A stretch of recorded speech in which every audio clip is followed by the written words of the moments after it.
여러분 축복함으로 먼저 시작하겠습니다. 축복이 선포될 때 아멘 하시면 하나님께서 이루어 주실 줄 믿습니다. 하나님이 여러분의 영혼이 잘 되게 하시기를 축복합니다. 하나님이 여러분의 범사가 잘 되게 하시기를 축복합니다. 하나님이 여러분의 영과 육을 강건하게 하시기를 축복합니다. 할렐루야. 오늘 말씀 제목이 최선을 다했는데도 안 될 때, 이제 이런 것이 오늘 말씀의 제목입니다. 그러기 전에 제가 숫자 하나를 먼저 보여주려고 그럽니다. 자, 이 숫자를 보면 5127, 이게 도대체 뭔가요? 제가 힌트를 드리면 이게 여러분의, 특히 여성분들에게 아주 중요한 가전제품과 관련이 있습니다. 5127. 이것이 무엇이냐면, 여러분 진공청소기 아시죠? 진공청소기에 중에서 예전에는 먼지 주머니가 있어서 그 먼지 주머니를 교체를 했어야 하잖아요. 그죠? 근데 요즘은 그 먼지 주머니가 사라졌잖아요. 그러한 진공청소기가 만들어지기까지에 실패했습니다. 야, 5127. 제임스 다이슨이라고, 우리 다이슨 청소기 있죠? 예, 그거예요. 그래서 5127번 동안 최선을 다했는데 한 번 할 때마다 이게 안 되고 이 일이 5100번이 넘었다는 거예요. 그런데 오늘 말씀에도 보면요, 최선을 다했어요. 근데 변한 게 없고 최선을 다하는데 안 되는 일만 생기는 사람이 등장해요. 그가 누구냐면 베드로입니다. 베드로가 그물을 던져서 고기를 잡는 일을 자신의 동역자들과 함께 했는데 아무리 최선을 다해도 빈 그물인 거예요. 이런 상황에서 등장하는 것이 오늘 말씀이에요. 전체 스토리를 영상을 통해 잠깐 보겠습니다. 새벽 게네사렛 호숫가, 밤새 그물을 던진 어부들이 있었다. 빈 그물, 지친 손, 허탈한 얼굴. 그때 한 사람이 다가온다. 예수님이었다. 사람들이 몰려들자 예수님은 시몬의 배에 오르신다. 그리고 배 위에서 무리를 가르치신다. 말씀이 끝나자 예수님이 시몬에게 말씀하신다. 깊은 데로 가서 그물을 내리라. 시몬이 답한다.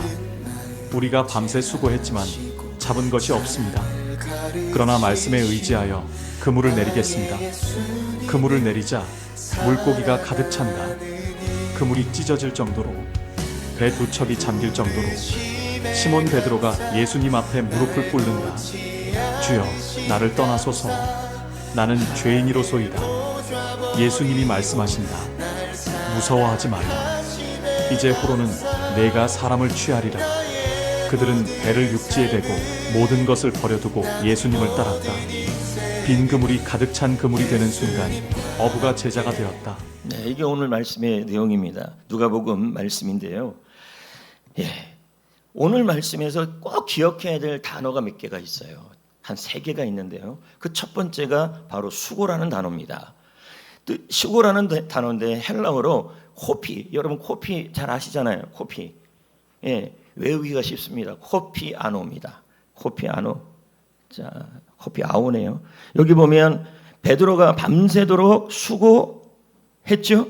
사람들이 수고라는 단어가 나옵니다. 근데 이 수고의 단어가 호피아오입니다.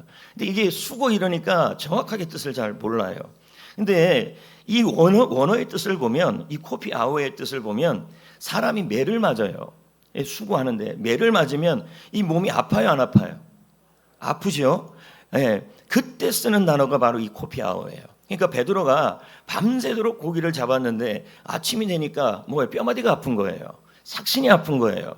이런 거 다 경험해본 줄 믿습니다. 여러분 직장생활 하다가 안 해봤어요? 이런 거요? 다 경험해봤잖아요. 직장생활 하다가, 주일 하다가, 가정에서 육아하다가 밤이 되면 여기가 막 쑤시고 아프고, 또 장사하다가 일어나면 또 여기가 막 아프고, 이게 바로 수고란 단어예요. 근데 베드로는요, 몸만 아픈 게 아니라 마음도 힘들었어요.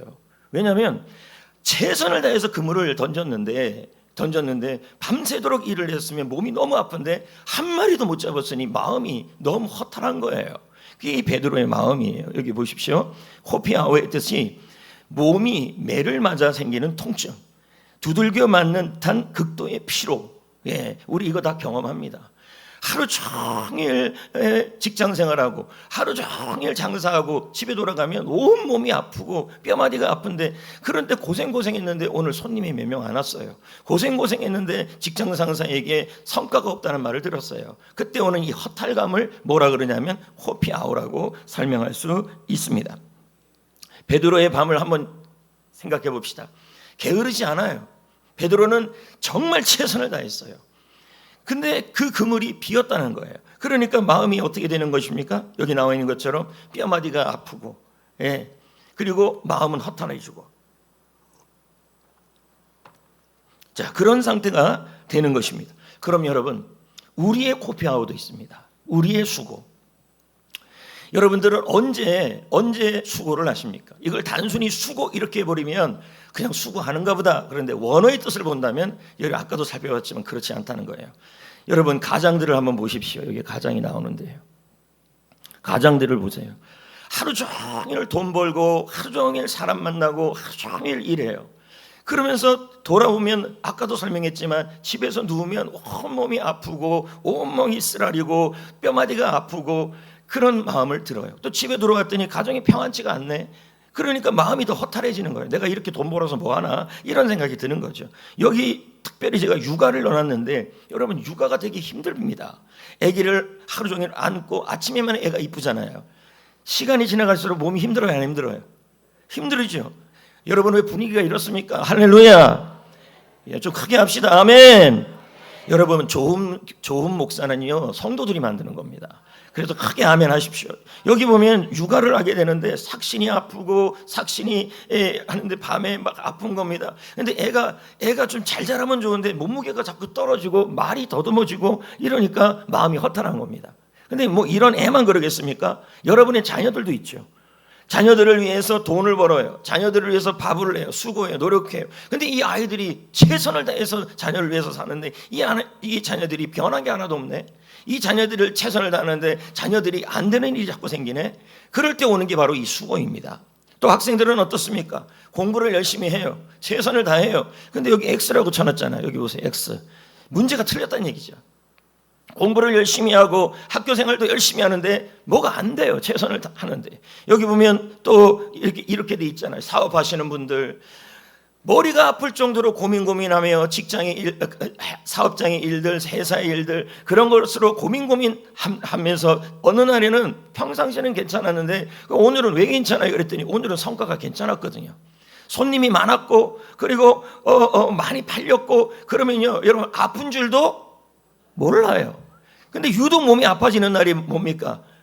성과가 없을 때 몸이 너무 아프고 마음이 허탈해진다는 것입니다. 우리도 이렇게 수고하고 애써요. 어디서? 가정에서. 또 어디서 애써요? 직장에서. 어디서 애써요? 사업장에서. 또 어디서 수고해요? 여러분이 하고 있는 그 모든 직장에서 자녀를 키우고 주부로서 최선을 다하고 교회 와서 최선을 다하고 이렇게 수고를 이렇게 하는데 하나도 안 바뀌어요. 바뀌는 게 없어요. 뭐냐면 회사도 그 모양인 것 같고 직장도 그 모양인 것 같고 사업장도 그 모양인 것 같고 가정도 그 모양인 것 같고 그냥 그대로의 모습으로 계속 나온 것입니다. 이걸 비유로 설명하면 다람쥐 쳇바퀴가 도는 것처럼 이럽니다. 다람쥐가 지금 쳇바퀴를 돌듯이 최선을 다해서 수고를 해요. 최선을 다해서 애를 써요. 근데 몸이 아프죠. 계속 돌아가니까. 그런데 여러분 이 다람쥐가 제자리예요. 제자리니까 뭡니까? 허탈하죠. 아이고 아무리 달려도 제자리네. 아무리 달려도 변하는 게 없네. 아무리 달려도 힘을 다 썼는데 그대로네. 우리가 이런 마음을 느낄 때가 있다는 거예요. 오늘 이 자리에 특별히 내가 자녀를 키워도 다 헛수고고 돈을 벌어도 헛수고고 그리고 교회 생활도 헛수고고 아무것도 쓸데없고 다 헛되다는 마음이 들 때가 있어요. 그래서 여러분 혹시나 이런 말 한 적이 없습니까? 다 부질없어. 그런 말 한 적 있죠, 속으로. 그렇죠. 왜 그런 마음이 들어요? 아무리 최선을 다했는데 하나도 안 변하니까. 최선을 다했는데 변하는 게 없으니까. 장사하는 것도 안 변하고 직장 생활도 안 변하고 교회 생활도 안 변하고 그리고 자녀들도 안 변하고 가정도 안 변하고 그러면 뭡니까? 마음이 허탈해지고 몸이 너무너무 더 아파져요. 그러니까 자꾸 뭐로 견디냐면 펜잘로 견디는 거예요. 아스피린으로 견디는 거예요. 우리는 다 헛되다는 생각이 자꾸만 들어요. 자녀 키워서 뭐 하냐, 교회 생활에서 뭐 하냐, 회사 생활에서 뭐 하냐, 장사에서 뭐 하냐, 밑빠진 독에 물 붓기야, 그런 마음이 자꾸 들어요. 그런데 여러분, 반전이 있습니다. 반전이 있다고요. 반전이 있다. 뭐가 반전일까요? 여러분, 주님 안에서의 수고는 헛되지 않습니다. 자, 여기 잠깐 보세요. 자, 보세요.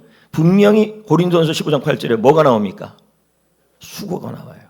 이 수고라는 단어를 아까 제가 뭐라 그랬죠? 애쓰고 최선을 다해서 최선을 다했는데 몸이 맞은 것처럼 아픈 상태, 마음이 허탄한 상태, 그런 수고가 주님 안에서 헛되지 않대요. 여러분이 열심히 주의 일을 하는 거, 그리고 주님 안에서 돌보는 거, 주님 안에서 가정을 돌보고 일상생활하는 거, 그거 하나도 여러분 헛되지 않습니다. 다 주님이 기억하시고 다 주님이 갚아주시는 줄 믿습니다. 여러분, 이거 한번 보십시오. 수고가 헛되지 않다는 뜻이 뭐냐면, 여러분은 일상은 포함되지 않을 거라고 생각해요. 그렇지가 않아요. 주님 안에서 여러분의 수고와 일상은 사라지지 않아요. 자, 그걸 앤서니 디셀턴이 주석학자죠. 이렇게 표현을 했어요. 다 같이 읽어볼까요? 시작. 주 안에서의 수고는 예배의 자리만이 아니라 일상의 자리까지 포함됩니다. 자녀 키우는 것도 여러분 수고가 될 수 있잖아요. 그냥 한번 보자는 거예요. 이렇게 일상의 수고. 가정, 자녀, 학교, 회사, 식사, 사업, 이 모든 일을 주께 하듯 하면, 주님 일 하듯이 하면 이건 다 주 안에서의 수고예요. 그러니까 여러분이 내가 이 일을 하는 거 주님의 영광을 위해 한다. 할렐루야. 내가 가정을 섬기고 자녀를 섬기고 학교를 공부하고 회사를 다니고 식사하고 이 모든 것이 하나님의 영광을 위해서 한다. 그러면 그 모든 일상은 여러분 뭐가 되는 겁니까? 헛되지 않습니다. 쌓입니다.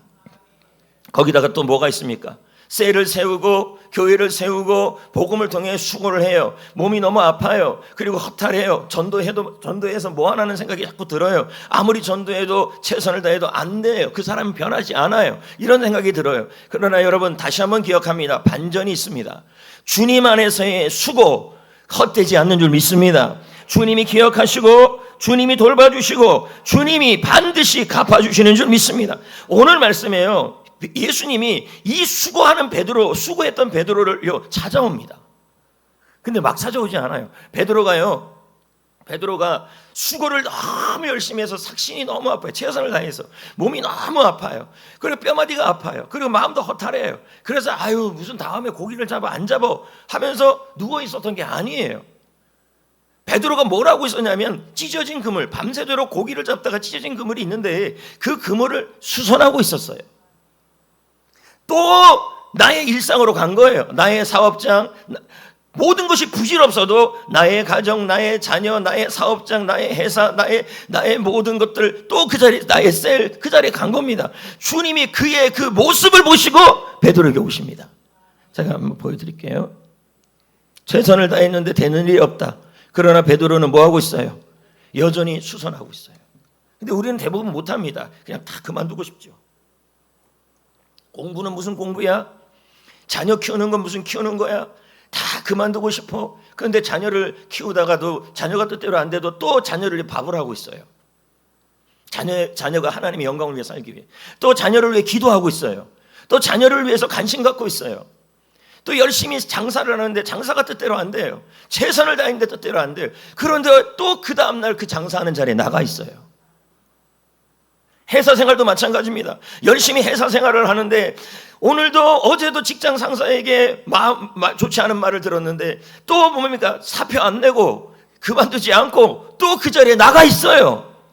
여러분, 주님이 바로 그 자리에 오시는 겁니다. 자, 보십시오. 이 말씀 보십시오. 예수께서 시몬의 배에 오르셨다. 어떤 배인데요?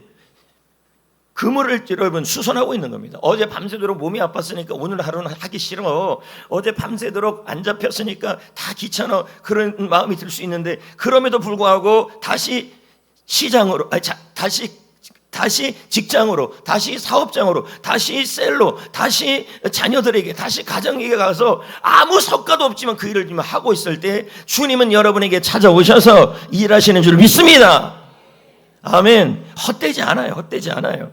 그래서 여러분, 이 직장 언제까지 다녀야 하느냐? 여러분, 주님이 역사하실 때까지 계속 다니셔야죠. 주님이 일하실 때가 옵니다. 아멘입니까? 자녀도 마찬가지입니다. 다 부질없다고 생각이 들 때가 있습니다. 그래도 변함없이 자녀를 위해서 밥하고, 변함없이 기도해주고, 변함없이 용돈 주고, 용돈 좀 깎아도 됩니다. 용돈 주고, 하여튼 변함없이 하고 있을 그때에 주님이, 하나님께서 이 가정에, 그 자녀에게 일하신다는 얘기예요. 아멘이십니까? 포기하지 마십시오. 포기하지 마십시오. 그리고 나서 여러분, 예수님이 여기에서 뭐라 그러냐면 깊은 들에 가서 그물을 던지래요. 이런 말씀을 해요. 아무것도 잡히지 않았던 그 나의 삭신이 너무 쑤시고 몸이 너무 아프고, 여러분, 제가 도전합니다. 너무너무 힘들어서 오늘은 교회 나오기가 너무너무 힘들었어요. 그래도 여러분, 지난번에 예배 드리다가 예배 드리는 것이 너무 힘들어서 예배 나오기가 너무 벅찼어요. 그런데 변함없이 오늘도 예배당에 나왔어요. 그런데 그 예배당에서 말씀의 은혜가 임하면 여러분, 소망이 있습니다. 잘 보세요. 다음에 조건을 한번 보세요. 조건은 하나도 안 바뀌었어요. 그물, 허탕친 그물이에요. 배, 허탕친 배예요. 호수가 갈릴리 호수. 갈릴리 호수가 전체도 내가 허탕친 호수예요. 조건이 하나도 안 변했어요. 나의 직장, 나의 가정, 내가 예배드리는 이 상황들, 그리고 여러분 나의 사업장, 그리고 나의 전도 대상자, 조건이 하나도 안 바뀌었어요. 여전히 안 돼요. 근데 근거가 바뀌었어요. 그전에는 경험이 그의 근거였어요. 어떤 경험? 야, 내가 밤새도록 고기를 잡아도 고기 안 잡혀요. 업으로서의 경험이 그의 근거가 됐는데, 이제는 뭐가 근거가 되냐면 말씀이 근거가 되고 있어요. 잘 보세요. 여기 보면 말씀에 의지하여 그물을 내리라. 두 번째 단어가 나옵니다. 의지하여, 에피입니다. 이 단어의 의미를 알아야 돼요. 말씀에 의지하다는 말은, 그럼 과거에 이 베드로는 경험에 의지했고 소리에 의지했고, 그래서 그날 아침에 아마 그랬을 겁니다. 그 뭘로 깊냐, 안드레가 깊지 말아라, 그 수선하지 말아라, 해봤자 안 된다, 그런 부정적 소리가 있었을 거라는 얘기예요. 그런데 베드로가 뭡니까? 그 부정적 소식에 의지하지 않고, 또 뭡니까? 나의 업으로서의 경험에 의지하지 않고 말씀에 의지하여, 이렇게 나와요. 그럼 의지하다는 단어가 무슨 뜻일까요? 의지하다.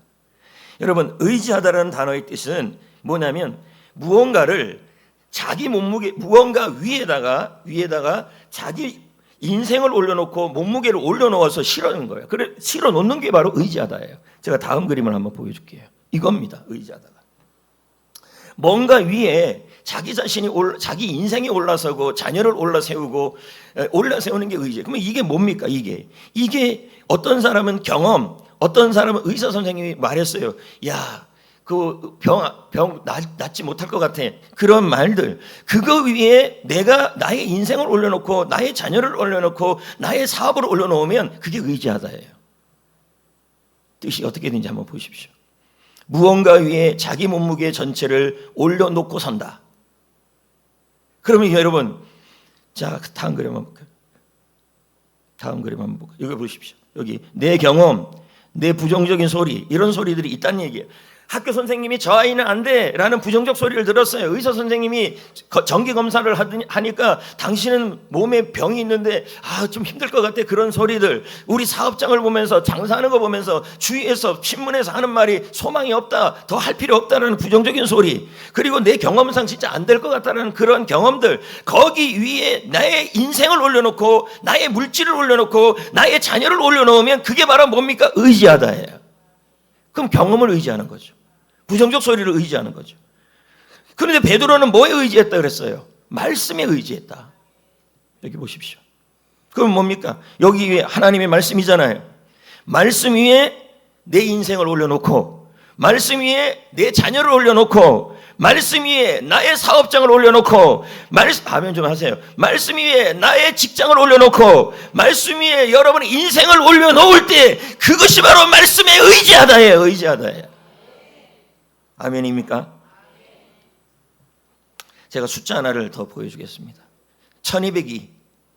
여러분의 아파트 호수가입니까? 아닙니다. 이건요, 우주선과 관련이 있어요. 그리고 인류 최초의 달 착륙과 관련이 있어요. 여러분, 인류 최초의 달을 착륙했던 것이 아폴로 11호입니다. 근데 그 11호에 탔던 사람 중에 한 사람이 바로 닐 암스트롱입니다. 달에 곧 착륙해야 될 상황이에요. 유명한 일화죠. 달에 착륙해야 될 상황인데 컴퓨터 기계에서 1202가 뜬 겁니다. 우주선에서 1202, 특히 아폴로 11호에서 1202는 뭐냐면 경고음이에요. 무슨 뜻이냐면 착륙하면 안 된다는 거예요. 위험하다는 얘기예요. 근데 간접탑에서 뭐라 그러냐면 지구에 있는 간접탑에서 저거 무시하라고 얘기를 해요. 저 소리, 삐삐삐 소리, 저 1202라는 저 글자 저거 무시하고 간접탑에서 조사하고 계산해 보니까 숫자만 그럴 뿐이지 아무런 문제 없이 착륙할 수 있다고 얘기하는 거예요. 그림을 제가 보여드릴게요. 이렇게요. 여기가 이제 아폴로 11호 1202 떴어요. 근데 여기 간접탑 그리고 나사에서 이거 다 무시하래요. 우리가 계산해 보니까 착륙 가능하대요. 이때 여러분 결정해야 되는 상황이에요. 1202라는 경고음을 의지하느냐, 간접탑의 한마디를 의지하느냐. 만약에 여러분 닐 암스트롱이 이 1202를 의지했다면 달에 착륙 못했겠죠. 인류 최초로. 근데 닐 암스트롱은 자신의 경험 그리고 경보 소리, 나쁜 소리 그런 소리를 의지하지 않고 뭡니까? 자신의 인생을 우주라는 그 자신의 사명을 어디다 올려놓은 겁니까? 간접탑에서 주는 그 한마디 별일 없을 것이라 착륙할 수 있을 것이라는 그 말에 인생을 올려놓은 겁니다. 여러분 베드로도 마찬가지입니다.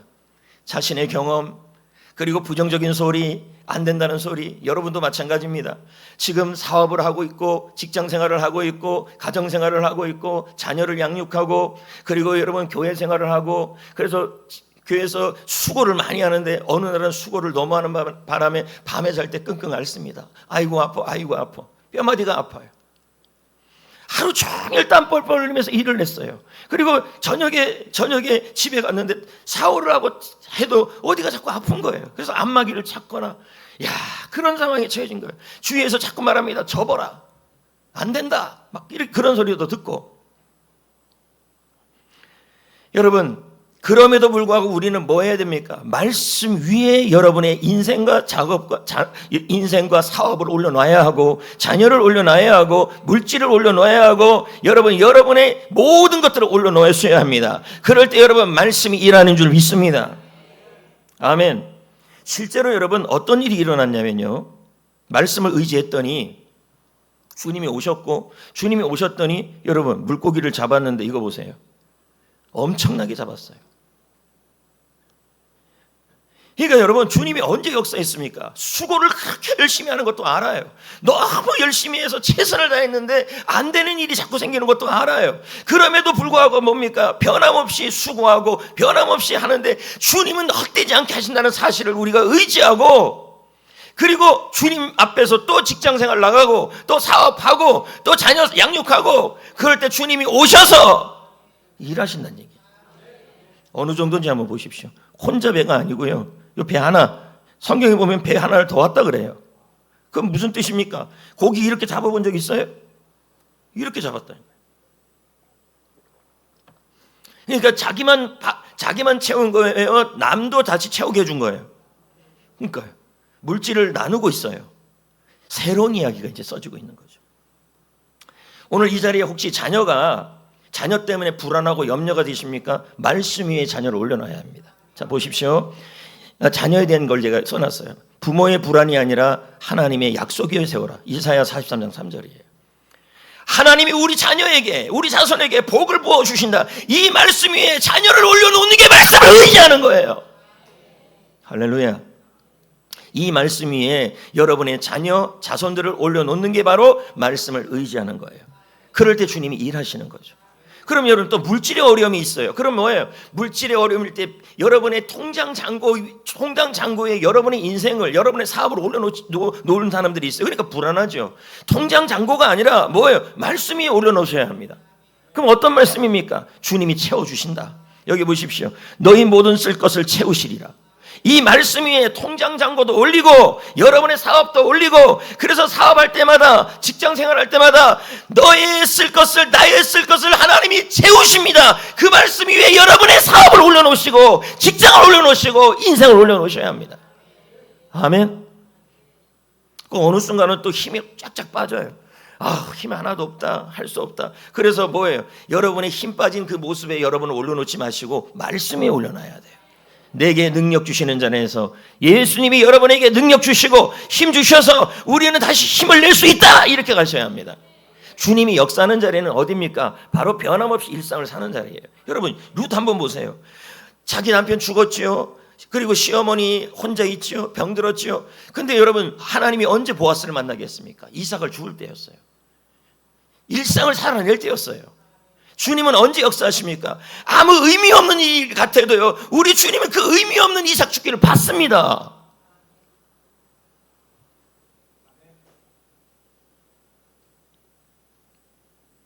근데 여러분 오늘 말씀에 또 하나의 반전이 나와요. 이게 이제 마지막 반전인데요. 첫 번째 반전이 뭐였냐면 고기를 잡았는데 나누는 인생이 된 거예요. 새로운 이야기. 근데 나머지 반전이 하나 나와요. 그게 이 말씀입니다. 자 보세요. 이제후로는 내가 사람을, 이 취하리라는 단어예요. 조그래요. 이거 세 번째 단어가 나오죠. 저도 이 취하라는 단어가 이런 뜻인지 몰랐어요. 그냥 취한다고 생각해요. 물고기 잡듯이 사람도 잡아야 된다, 뭐 이런 의미인 줄 알았어요. 근데 이게 전쟁 용어예요. 취하리라. 그럼 무슨 용어입니까? 여러분 전쟁을 하게 되면 적이 있으면 먼저 죽여요, 안 죽여요? 죽이잖아요. 근데 이 취하리라는 단어는 죽이는 것이 아니라 살려서 포로로 데려온다는 뜻이에요. 살린다는 뜻이에요, 이게요. 자 보십시오. 전쟁 용어다. 적을 산채로 잡을 때 사용하는 용어다. 자 그러면 베드로가 그동안 물고기를 잡았잖아요. 고기 잡았잖아요. 왜 잡았어요? 죽여서 먹으려고. 그럼 뭡니까? 그동안은 뭐 하는 삶이었어요? 나만 위하는 삶, 죽이는 삶이었어요. 맞잖아요. 고기 잡아서 살려줍니까? 살려주는 경우도 있지만 대부분은 다 죽어요. 근데 이제는 뭐 하래요? 사람을 취한다는 뜻은 다른 의미가 아니라 이제는 사람을, 제 포로였던 사람을, 또 주위에 있는 그런 상황을 이제는 살리는 인생으로 바꿔주겠다, 이 뜻이에요. 다음 거 한번 볼까요? 이 보세요. 물고기 잡는 인생. 물고기는 죽는다, 죽이는 삶. 사람을 취한다, 살리기 위해서 살리는 인생. 사랑하는 성도 여러분, 우리가 살다 보면 내가 이 돈 왜 벌어야 하느냐, 내가 이 직장 왜 가야 하느냐, 마지막은 주님이 어떻게 하냐면 그 돈을 통하여, 그 자녀를 통하여, 그 가정을 통하여, 여러분 나만 잘 먹고 잘 살아서 그래서 죽음으로 끝나는 인생이 아니라 여러분 가정도 살리고 주위도 살리고 영혼도 살리는, 그런 살리는 인생을 살도록 반전을 준다는 뜻이에요. 이런 분이 누구냐면 장기려 박사예요. 장로님이에요. 이번 주에 제가 이제 총동창회 그리고 누구를 좀 만났는데, 그 만난 사람 중에 하나가 산정현 교회 목사님이에요. 그 산정현 교회는 여러분, 이 산정현 교회 담임 목사님 중에 한 분이 누구냐면 주기철 목사님이었고, 두 번째는 누구였냐면 조만식 장로님이에요. 세 번째가 뭐냐면 장기려 장로님이에요. 저한테 그런 얘기를 하는 거예요. 자기가 그 교회 부임한 지가 한 30년이 됐더니, 이제 원로 목사님이 오래됐습니다. 김관선 목사님인데 오래됐는데, 자기가 30년을 목회하면서 자기가 부임했을 때 주기철 목사님은 돌아가셨고, 그리고 조만식 장로님도 돌아가셨대요. 근데 장기려 장로님이 살아계셨대요. 80세가 넘게. 근데 이 장로님의 인생을 갖고 장례식을 하는데 그렇게 눈물이 났대요. 이 목사님이 이 장례식을 인도하는데 눈물이 났다는 거예요. 그런 말 있잖아요. 담임 목사가 장례식을 집도할 때 눈물이 나는 성도가 되라, 뭐 이런 말씀도 있어요. 눈물이 쭉 났다는 거예요. 왜냐하면 이 장기려 장로님의 인생을 알았기 때문이에요. 살리는 인생이었어요.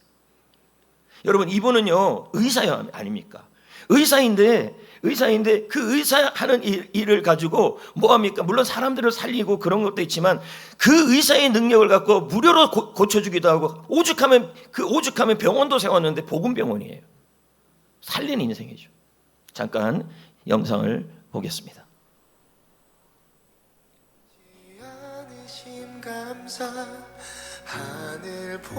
평생 가난한 사람들의 주치의로 살았던 한 사람이 있습니다. 성산장기려 경성의학전문학교를 수석으로 졸업한 촉망받는 외과의사였지만 그가 택한 길은 달랐습니다. 1951년 전쟁 중 피난길에서 부모와 아내, 5자녀를 평양에 남긴 채 둘째 아들만 데리고 남으로 내려왔습니다. 그것이 마지막이었습니다. 평생 재혼하지 않고 가족을 기다렸습니다. 1985년 정부가 그에게만 방북을 허락하려 하자 그는 거절했습니다. 혼자만 특혜를 누릴 수 없습니다. 그는 영양실조로 찾아온 환자에게 이런 처방전을 썼습니다. 이 환자에게 닭 2마리 값을 내주시오. 병원비를 낼 수 없어 밤에 몰래 도망치려는 환자가 있으면 뒷문을 열어주었습니다. 그는 그렇게 조용히 사람을 살렸습니다. 1951년 부산 영도 천막 하나로 시작한 무료 진료소는 점점 커졌습니다. 더는 모든 환자를 무료로 볼 수 없게 되자 그는 1968년 청십자의료보험조합을 만들었습니다. 그 헌신은 오늘 대한민국 건강보험제도의 뿌리가 되었습니다. 산점 현교의 장로였던 그는 명예도 부도, 심지어 가족과의 재회조차 내려놓고 살리는 삶을 택했습니다. 1995년 성탄절 하나님 품에 안겼습니다. 그물이 가장 가득 찼을 때 배를 떠났던 베드로처럼 그도 세상이 부러워하는 자리에서 사람을 살리는 새 이야기를 택했습니다. 명예가 아니라 하나님과의 약속을 지킨 삶. 네, 잘 보셨을 것입니다. 여러분, 우리가 성공해야 될 이유, 우리가 축복받아야 될 이유, 섬기기 위해서, 살리기 위해서인 줄 믿습니다. 여러분, 이제 말씀을 보면요, 베드로는 수고를 했습니다. 몸이 아파요. 삭신이.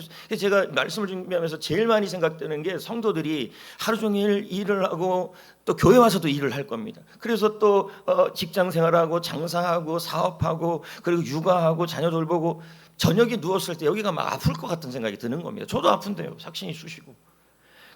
그러면서 입에서 나오는 말이 뭐냐면 저도 어느 날 이런 말을 해요. 다 부질없다. 다 소용없다. 근데 오늘 말씀해 보니까 그렇지 않다고 얘기를 하고 있잖아요. 주 안에서의 수고는 헛되지 않다. 할렐루야. 그리고 여러분, 이 베드로는 그의 근거를 뭐로 삼았냐면 경험에 잡지 않고 상황에 잡지 않고 환경에 잡지 않아요. 말씀으로 바꾸었어요.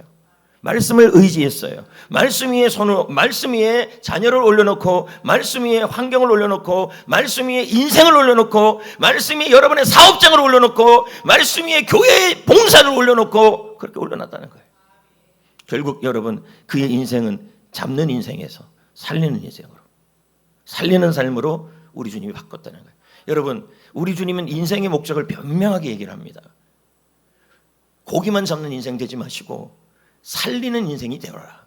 영혼을 구원하라. 제자를 삼아라. 이웃을 섬겨라. 그것을 말하고 있는 것입니다. 말씀의 결론입니다. 최선을 다해도 되어지는 일이 없을 때 끝이 아니다는 거죠.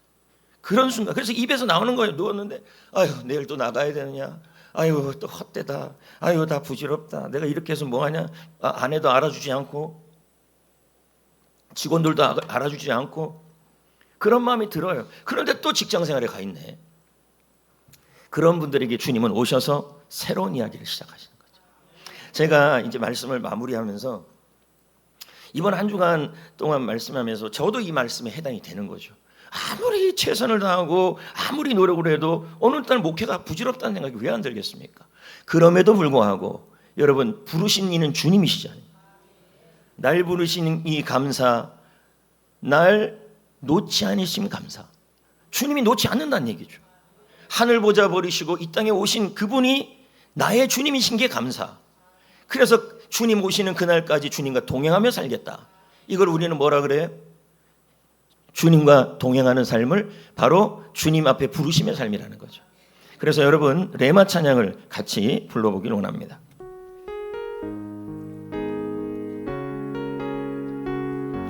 한 번 더 전주해줘요.